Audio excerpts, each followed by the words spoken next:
Just when you thought the Jets were going to go quietly into that trade deadline at 4 p.m. Eastern time today, we are hit with a bombshell report. New York Jets are sending two-time former first-team All-Pro Sauce Gardner to the Indianapolis Colts in exchange for 2 first-round picks and wide receiver Adonai Mitchell. My first initial reaction was not very good. I don't understand this move. You just signed Sauce Gardner to a multi-year extension 2 months ago, and now he is no longer on the team. Not quite sure why Darren Muji even decided to put pen to paper if this was going to be the outcome. Now, there's multiple layers to this, right? At first, I didn't like it. I understand the compensation, right? It's Jamal Adams 2.0. You're getting 2 first-round picks and a player that could grow with the new coaching staff, right? Very similar to the Jamal Adams trade. However, Jamal Adams was not coming off a mega extension 2 months prior. Sauce Gardner is.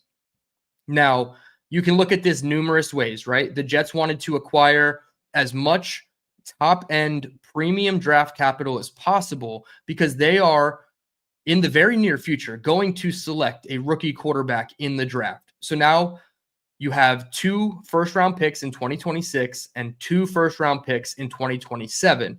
With those 4 first-round picks, can you trade up and maneuver your way up the draft board to get the quarterback of your choosing?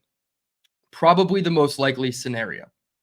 Another layer to this is we do not know, and this is pure speculation, if Sauce Gardner asked to be traded. Now, if Sauce Gardner asked to be traded, you obviously have to do what you can to help facilitate the trade and get your best value, or you probably hold on to him. So the fact that Sauce Gardner was dealt gives me some inkling that perhaps he did not want to be here. Again, pure speculation. I'm not going to say for certain that Sauce Gardner did not want to be a Jet.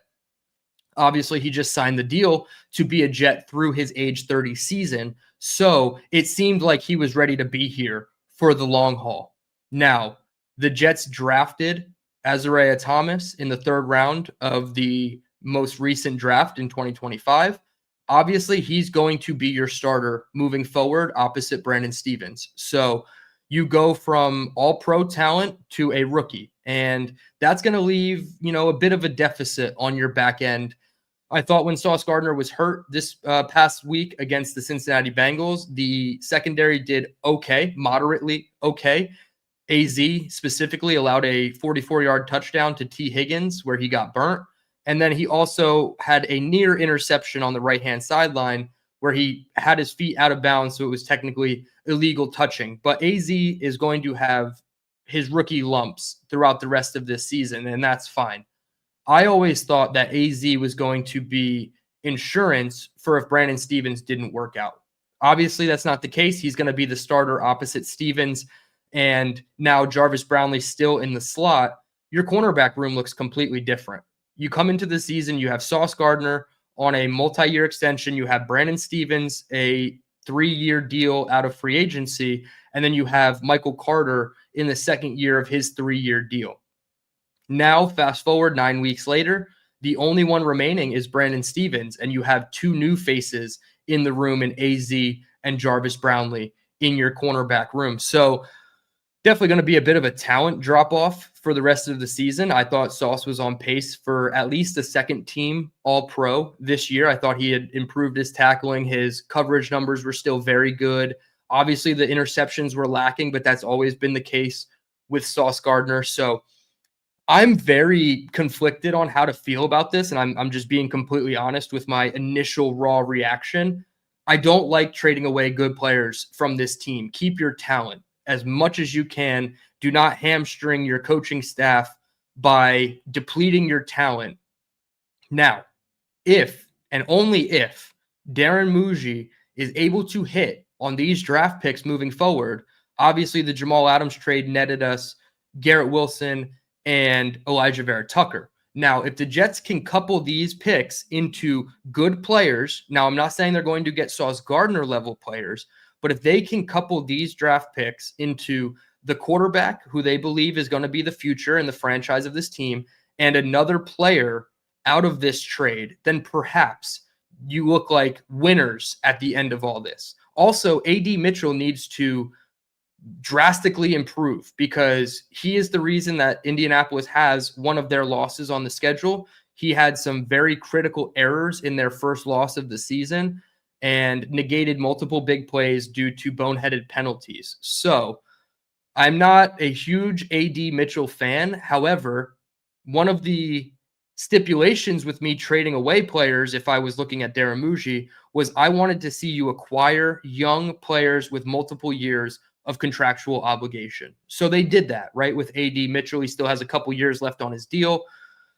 Notoriously, AD Mitchell was the wide receiver picked that got Joe Douglas's reaction, and then they inevitably took Malachi Corley at the top end of the third round. So these guys were about 20 or so picks apart, maybe 15 picks apart.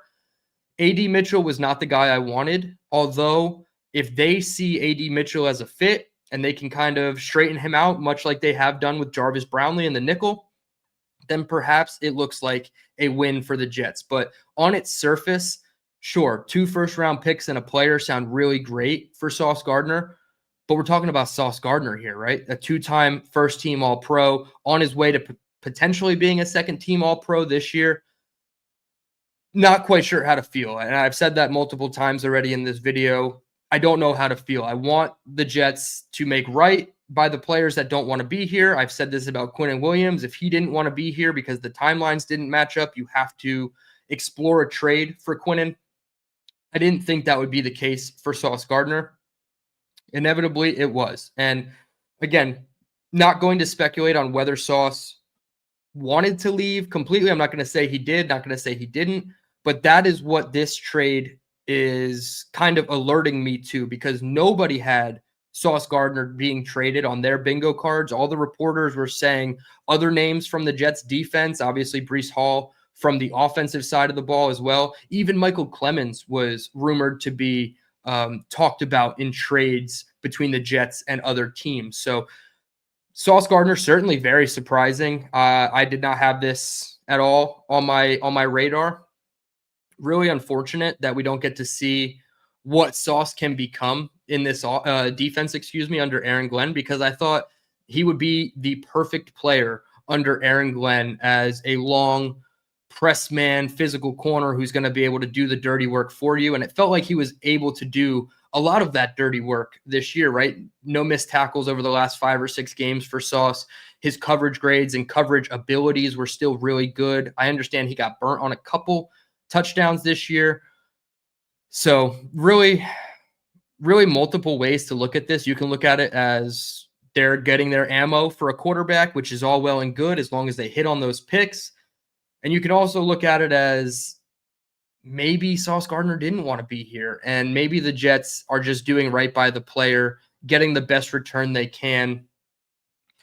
Really, really just a frustrating video to make right now, because I'm a huge Sauce Gardner fan.